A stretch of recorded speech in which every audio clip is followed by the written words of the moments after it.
নারায়ণ কোন তুমি সুন্দৰ বালক আৰু অকলে অকলে অৰণ্যৰ মাজত কি কৰিছা বাছা মই দৈত্যৰাজ হিৰণ্যকশিপুৰৰ নারায়ণ নাম মোৰ প্ৰহ্লাদ। প্ৰহ্লাদ আপুনি বাৰু কোন? আপোনাৰ মুখৰ গীতবিলাক মোৰ ইমান ভাল লাগে, মোকো বাৰু এনে গীত গাবলৈ শিকাবনে?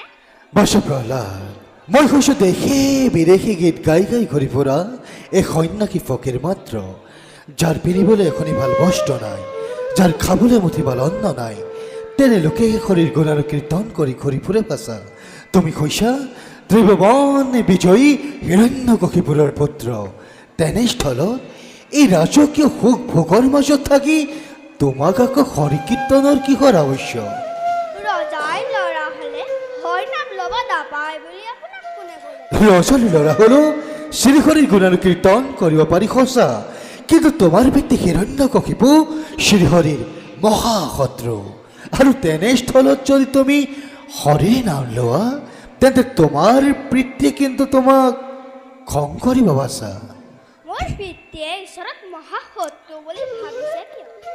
তেওঁকো জানো একেজন স্বজন কৰা নাই?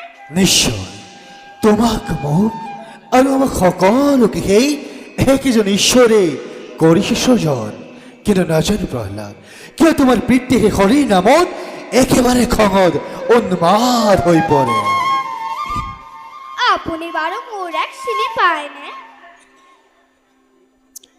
এই কথা তুমি মোক কিয় সুধিলা প্ৰহ্লাদ কাৰণ যেতিয়া মই মাতৃৰ গৰ্ভত আছিলোঁ তেতিয়াই আপোনাৰ শুৱালা গীত মাত আৰু বিনাৰ জংকাৰ শুনিছিলোঁ।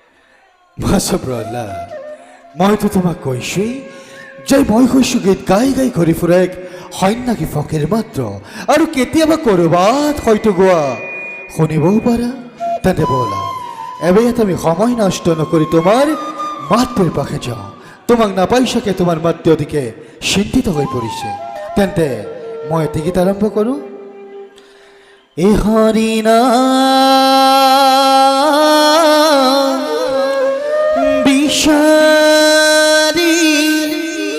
খানুহা বাথুৰী ইহে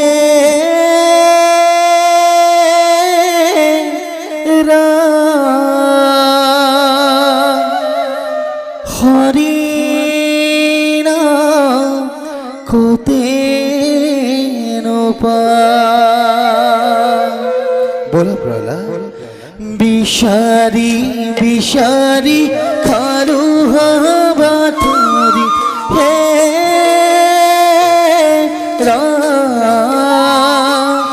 হরিরাম হিয়াতে পা হরিরাম রাম রাম হরিরাম রাম রাম হরিরাম রাম রাম